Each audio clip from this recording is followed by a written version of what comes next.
AITA for asking my wife to shut up about her students. Background: when my wife and I first met, we talked about our dreams and aspirations. She originally had ambitions of being successful business or private sector. But after we tied the knot, she had a change of heart and decided she wanted to teach. We live in a state notorious for its underfunded schools, so I expressed my concerns, thinking she'd struggle and be unhappy. Even with my reservations and having to pay for her degree, she became a teacher and has been at it for 4 years now. The problem: she's miserable and so am I.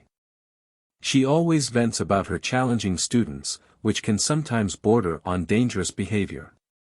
It's become a nightly ritual that's driving a wedge between us. I dread it. Part of me just wants to say, "I told you so," but I've held my tongue. Since she became a teacher, we rarely have sex or become romantic. However, on Monday night, after hearing the same old complaints for the 1000th time, I snapped and told her to shut up about it. It sparked an argument and then we went to bed. Since she's been silent ever since, and it's becoming very petty, and I know it can also explode.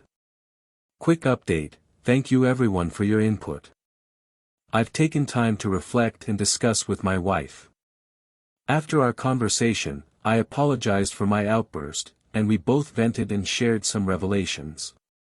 My wife admitted to feeling trapped in her role.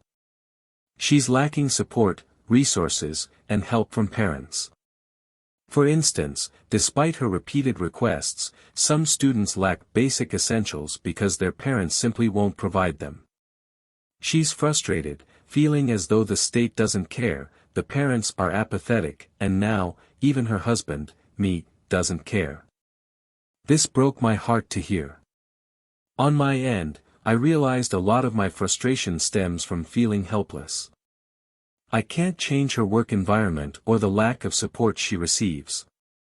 Hearing her daily struggles, I've become a dumping ground for her frustrations, which has taken a toll on me. It's like being the only trash can in a park after a festival. Eventually it overflows. For those who've commented on my outburst, remember that it's not as if I've ignored her for the past few years.